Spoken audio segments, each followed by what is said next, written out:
ಸ್ನೇಹಿತರೆ, ಆರ್‌ಬಿಯಲ್ಲಿ ಖಾಲಿರ್ತಕ್ಕಂಥ ಟೆಕ್ನಿಷಿಯನ್ ಹುದ್ದೆಗಳಿಗೆ ಸಂಬಂಧಪಟ್ಟಂತೆ ಒಂದು ನೋಟಿಸನ್ನು ಬಿಡುಗಡೆ ಮಾಡಿದ್ದಾರೆ. ಅಂದರೆ ಒಂದು ಆರ್‌ಬಿಯಲ್ಲಿ ಖಾಲಿರ್ತಕ್ಕಂಥ ಈ ಒಂದು ಟೆಕ್ನಿಷಿಯನ್ ಹುದ್ದೆಗಳಿಗೆ ಸಂಬಂಧಪಟ್ಟಂತೆ ಯಾವಾಗಿಂದ ಅರ್ಜಿನ ಸಲ್ಲಿಸೋದಕ್ಕೆ ಪ್ರಾರಂಭವಾಗುತ್ತಾ, ಎಲ್ಲಿವರೆಗೆ ಅಪ್ಲಿಕೇಶನ್ನ ಹಾಕ್ಬೋದು, ಜೊತೆಗೆ ಎಷ್ಟೆಷ್ಟು ವೇಕೆನ್ಸಿಗಳು ಖಾಲಿರ್ತವೆ, ವಯೋಮಿತಿ ಆಗಿರ್ಬೋದು, ಜೊತೆಗೆ ಇನ್ನಿತರ ಮಾಹಿತಿಯನ್ನು ಈ ಒಂದು ನೋಟಿಸಲ್ಲಿ ಕೊಟ್ಟಿರ್ತಾರೆ. ಈ ಒಂದು ನೋಟಿಸಲ್ಲಿ ಕೊಟ್ಟಿರ್ತಕ್ಕಂಥ ಮಾಹಿತಿ ಯಾವ ರೀತಿ ಇದೆ ಅದರ ಬಗ್ಗೆ ನಾವಿಲ್ಲಿ ಇವತ್ತಿನ ಈ ಒಂದು ವಿಡಿಯೋದಲ್ಲಿ ಪ್ರತಿಯೊಂದನ್ನು ಕೂಡ ವಿವರವಾಗಿ ನೋಡ್ತಾ ಹೋಗೋಣ. ಅದೇ ರೀತಿ ಒಂದು ವಿಡಿಯೋನ ಯಾರಾದರೂ ಹೊಸದಾಗಿ ನೋಡ್ತಾ ಇದ್ರೆ ಸಬ್ಸ್ಕ್ರೈಬ್ ಮಾಡ್ಕೊಳ್ಳಿ. ಇದು ಆರ್‌ಬಿ ಬಿಡುಗಡೆ ಮಾಡಿರ್ತಕ್ಕಂಥ ಒಂದು ಟೆಕ್ನಿಷಿಯನ್ ಹುದ್ದೆಗಳಿಗೆ ಸಂಬಂಧಪಟ್ಟಂಥ ಒಂದು ನೋಟಿಸ್ ಆಗಿರುತ್ತೆ. ಈ ಒಂದು ನೋಟಿಸಲ್ಲಿ ಕೊಟ್ಟಿರ್ತಕ್ಕಂಥ ಮಾಹಿತಿ ಯಾವ ರೀತಿ ಇದೆ ಅಂತ ನಾವಿಲ್ಲಿ ನೋಡ್ತಾ ಹೋದ್ರೆ, ಇಲ್ಲಿ ಟೆಕ್ನಿಷಿಯನ್ ಗ್ರೇಡ್ ಫಸ್ಟ್ ಮತ್ತು ಟೆಕ್ನಿಷಿಯನ್ ಗ್ರೇಡ್ 3 ಹುದ್ದೆಗಳಿಗೆ ಸಂಬಂಧಪಟ್ಟಂಥ ಒಂದು ನೋಟಿಸನ್ನು ಬಿಡುಗಡೆ ಮಾಡಿರ್ತಾರೆ. ಇಲ್ಲಿ ಖಾಲಿ ಇರ್ತಕ್ಕಂಥ ಹುದ್ದೆಗಳಿಗೆ ಸಂಬಂಧಪಟ್ಟಂತೆ ಯಾವಾಗಿಂದ ಅರ್ಜಿನ ಸಲ್ಲಿಸೋದಕ್ಕೆ ಪ್ರಾರಂಭವಾಗುತ್ತಂದ್ರೆ 30/6/2026ರಿಂದ ಅಪ್ಲಿಕೇಶನ್ ಸ್ಟಾರ್ಟ್ ಆಗುತ್ತೆ ಅಂತ ಮಾಹಿತಿಯನ್ನು ಕೊಟ್ಟಿರ್ತಾರೆ. 29/7/2026 ತನಕ ನಾವಿಲ್ಲಿ ಆನ್ಲೈನ್ ಮೂಲಕ ಅರ್ಜಿನ ಸಲ್ಲಿಸಬಹುದು ಅಂತ ಮಾಹಿತಿಯನ್ನು ಕೊಟ್ಟಿರ್ತಾರೆ. ಅದು ಕೂಡ 30/6/2026ರಿಂದ ಅಪ್ಲಿಕೇಶನ್ ಸ್ಟಾರ್ಟ್ ಆಗುತ್ತೆ. ಇನ್ನು ಈ ಒಂದು ದಿನಾಂಕದ ಒಳಗಡೆ ಆಗಿ ಅಂದರೆ 30/6/2026ಕ್ಕಿಂತ ಮುಂಚೆನೇ ಅವರು ಅಫಿಷಿಯಲ್ ಆಗಿ ನೋಟಿಫಿಕೇಶನ್ ಕೂಡ ಬಿಡುಗಡೆ ಮಾಡ್ತಾರೆ ಈ ಒಂದು ಹುದ್ದೆಗಳಿಗೆ ಸಂಬಂಧಪಟ್ಟಂತೆ. ಅಂದರೆ ಎಷ್ಟೆಷ್ಟು ವೇಕೆನ್ಸಿಗಳು ಖಾಲಿ ಇರ್ತವೆ, ಕ್ವಾಲಿಫಿಕೇಶನ್ ಆಗಿರ್ಬೋದು, ಸೆಲೆಕ್ಷನ್ ಪ್ರೊಸೆಸು ಮತ್ತು ಇನ್ನಿತರ ಮಾಹಿತಿಗೆ ಸಂಬಂಧಪಟ್ಟಂಥ ಒಂದು ನೋಟಿಫಿಕೇಶನ್ ಕೂಡ ಬಿಡುಗಡೆ ಮಾಡ್ತಾರೆ. ಈ ಒಂದು ನೋಟಿಸಲ್ಲಿ ಇಷ್ಟು ಮಾಹಿತಿಯನ್ನು ಕೊಟ್ಟಿರ್ತಾರೆ. ಜೊತೆಗೆ ಎಷ್ಟೆಷ್ಟು ವೇಕೆನ್ಸಿಗಳು ಖಾಲಿ ಇರ್ತವೆ ಅದರ ಬಗ್ಗೆನೂ ಕೂಡ ಮಾಹಿತಿಯನ್ನು ಕೊಟ್ಟಿದ್ದಾರೆ. ಅದರ ಬಗ್ಗೆ ನಾವಿಲ್ಲಿ ನೋಡ್ತಾ ಹೋದ್ರೆ, ಇಲ್ಲಿ ಟೆಕ್ನಿಷಿಯನ್ ಗ್ರೇಡ್ ಫಸ್ಟ್ ಸಿಗ್ನಲ್ ಹುದ್ದೆಗಳು ಖಾಲಿ ಇರ್ತವೆ. ಇಲ್ಲಿ ಈ ಒಂದು ಹುದ್ದೆಗಳಿಗೆ ಸಂಬಂಧಪಟ್ಟಂತೆ ಲೆವೆಲ್ 5 ಅಲ್ಲಿ ಸ್ಯಾಲರಿ ಸಿಗುತ್ತೆ. ಅಂದರೆ ಬೇಸಿಕ್ ಪೇ ಬಂದ್ಬಿಟ್ಟು 29,200 ಬೇಸಿಕ್ ಪೇ ಇರುತ್ತೆ. ಇನ್ನು ವಯೋಮಿತಿ ಬಂದ್ಬಿಟ್ಟು ಕನಿಷ್ಠವಾಗಿ 18 ವರ್ಷ ಬೇಕಾಗುತ್ತೆ, ಗರಿಷ್ಠವಾಗಿ 33 ವರ್ಷದ ಒಳಗಡೆ ಇರತಕ್ಕಂಥವ್ರು ಈ ಒಂದು ಟೆಕ್ನಿಷಿಯನ್ ಗ್ರೇಡ್ ಫಸ್ಟ್ ಸಿಗ್ನಲ್ ಹುದ್ದೆಗಳಿಗೆ ಸಂಬಂಧಪಟ್ಟಂತೆ ಅರ್ಜಿನ ಸಲ್ಲಿಸಬಹುದು. ಟೋಟಲ್ ಆಗಿ ಇಲ್ಲಿ 323 ಹುದ್ದೆಗಳು ಖಾಲಿ ಇರ್ತವೆ.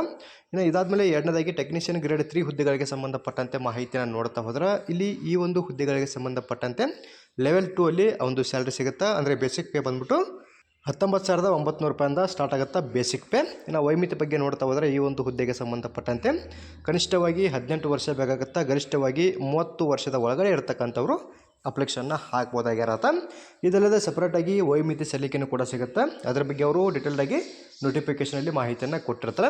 ಇನ್ನು ಈ ಒಂದು ಹುದ್ದೆಗಳಿಗೆ ಸಂಬಂಧಪಟ್ಟಂತೆ ಅಂದರೆ ಟೆಕ್ನಿಷಿಯನ್ ಗ್ರೇಡ್ 3 ಹುದ್ದೆಗಳಿಗೆ ಸಂಬಂಧಪಟ್ಟಂತೆ ಟೋಟಲ್ ಆಗಿ 6,242 ಹುದ್ದೆಗಳು ಖಾಲಿ ಇರ್ತವೆ. ಈ ರೀತಿಯಾಗಿ ಟೋಟಲ್ ಆಗಿ ಖಾಲಿ ಇರ್ತಕ್ಕಂಥ ಒಟ್ಟು ಟೆಕ್ನಿಷಿಯನ್ ಹುದ್ದೆಗಳ ಸಂಖ್ಯೆ ಬಂದ್ಬಿಟ್ಟು ಆಲ್ ಓವರ್ ಇಂಡಿಯಾದಲ್ಲಿ 6,565 ಹುದ್ದೆಗಳು ಖಾಲಿ ಇರ್ತವೆ. ಇದು ಆಲ್ ಓವರ್ ಇಂಡಿಯಾದಲ್ಲಿ ಖಾಲಿ ಇರ್ತಕ್ಕಂಥ ಒಂದು ಒಟ್ಟು ಹುದ್ದೆಗಳ ಸಂಖ್ಯೆ ಆಗಿರುತ್ತೆ. ಇನ್ನು ಅರ್ಜಿನ ಸಲ್ಲಿಸೋದಕ್ಕೆ ಪ್ರಾರಂಭವಾದ ಮೇಲೆ ಮತ್ತೆ ಜೂನ್ ವೈಸ್ ಅಥವಾ ಒಂದು ಆರ್‌ಬಿ ವೈಸು ಎಷ್ಟೆಷ್ಟು ವೇಕೆನ್ಸಿಗಳು ಖಾಲಿ ಇರ್ತವೆ ಅದಕ್ಕೆ ಸಂಬಂಧಪಟ್ಟಂಥ ಲಿಸ್ಟನ್ನು ಕೂಡ ಬಿಡುಗಡೆ ಮಾಡ್ತಾರೆ. ಅವಾಗ ನಾವು ಮೇನಾಗಿ ನಮ್ಮ ಕರ್ನಾಟಕ ರಾಜ್ಯಕ್ಕೆ ಸಂಬಂಧಪಟ್ಟಂತೆ ಎಷ್ಟೆಷ್ಟು ವೇಕೆನ್ಸಿಗಳು ಖಾಲಿ ಇರ್ತವೆ ಆ ಒಂದು ಮಾಹಿತಿಯನ್ನು ಚೆಕ್ ಮಾಡ್ಕೊಂಡು ಕೂಡ ಅರ್ಜಿನ ಸಲ್ಲಿಸ್ಬೋದಾಗಿರುತ್ತೆ. ಇನ್ನು ಇಲ್ಲಿ ಕೆಳಗಡೆ ಅಫಿಷಿಯಲ್ ವೆಬ್ಸೈಟ್ ಲಿಂಕನ್ನು ಕೂಡ ಕೊಟ್ಟಿರ್ತಾರೆ. ನಮ್ಮ ಕರ್ನಾಟಕ ರಾಜ್ಯಕ್ಕೆ ಸಂಬಂಧಪಟ್ಟಂತೆ ಇಲ್ಲಿ ನೋಡಿದ್ವಿ ಬೆಂಗಳೂರಿಗೆ ಸಂಬಂಧಪಟ್ಟಂಥ ಒಂದು ಲಿಂಕನ್ನು ಕೊಟ್ಟಿರ್ತಾರೆ. RRBBNC ಅಂತ ನಾವಿಲ್ಲಿ ಸರ್ಚ್ ಮಾಡ್ಕೊಂಡು ಈ ಒಂದು ಹುದ್ದೆಗಳಿಗೆ ಸಂಬಂಧಪಟ್ಟಂಥ ಇನ್ನೂ ಹೆಚ್ಚಿನದಾಗಿರ್ತಕ್ಕಂಥ ಮಾಹಿತಿಯನ್ನು ಕೂಡ ತಿಳ್ಕೊಬೋದು. ಜೊತೆಗೆ ಅಪ್ಲಿಕೇಶನ್ನ ಹಾಕ್ಬೋದು ಅಂತ ಕೂಡ ಅವರು ಮಾಹಿತಿಯನ್ನು ಕೊಟ್ಟಿರ್ತಕ್ಕಂಥದ್ದು. ಇನ್ನು ಇದಕ್ಕೂ ಮುಂಚೆ ಕೂಡ ಒಂದು RRB ಟೆಕ್ನಿಷಿಯನ್ ಹುದ್ದೆಗಳಿಗೆ ಸಂಬಂಧಪಟ್ಟಂತೆ ನೋಟಿಫಿಕೇಶನ್ ಕೂಡ ಮಾಡಿದ್ರು. ನಿಮ್ಗೆ ಏನಾದರೂ ಕ್ವಾಲಿಫಿಕೇಷನ್ ಬಗ್ಗೆ ಬೇಕಿದ್ರೆ ನಾನು ಇದಕ್ಕೂ ಮುಂಚೆ ಮಾಡಿರ್ತಕ್ಕಂಥ ಆ ಒಂದು ನೋಟಿಫಿಕೇಶನ್ ವಿಡಿಯೋನು ಕೂಡ ಈ ಒಂದು ವಿಡಿಯೋದ ಎಂಡ್ ಸ್ಕ್ರೀನಲ್ಲಿ ಕೊಟ್ಟಿರ್ತೀನಿ. ಅಲ್ಲಿ ಕೂಡ ನೀವು ಕ್ವಾಲಿಫಿಕೇಷನ್ ಯಾವ ರೀತಿ ಆಗಿರ್ಬೇಕಂತ ಕೂಡ ಮಾಹಿತಿನ ಚೆಕ್ ಮಾಡ್ಬೋದಾಗಿರುತ್ತೆ.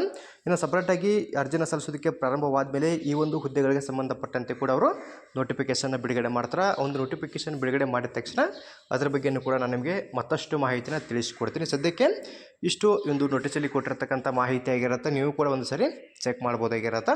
ಅದೇ ರೀತಿ ಈ ಒಂದು ಮಾಹಿತಿ ತಮಗೆ ಇಷ್ಟವಾದಲ್ಲಿ ನಮ್ಮ ಚಾನಲ್ನ ಸಬ್ಸ್ಕ್ರೈಬ್ ಮಾಡ್ಕೊಳ್ಳಿ, ಹಾಗೆ ಲೈಕ್ ಮಾಡಿರಿ. ನಿಮ್ಮ ಸ್ನೇಹಿತರು ಕೂಡ ಶೇರ್ ಮಾಡಿ, ಅವರಿಗೆ ಕೂಡ ಈ ಒಂದು ಮಾಹಿತಿ ಬಗ್ಗೆ ಗೊತ್ತಾಗಲಿ. ಅದೇ ರೀತಿ ಮತ್ತೆ ಮುಂದಿನ ವಿಡಿಯೋದಲ್ಲಿ ಭೇಟಿಯಾಗೋಣ. Thanks for watching.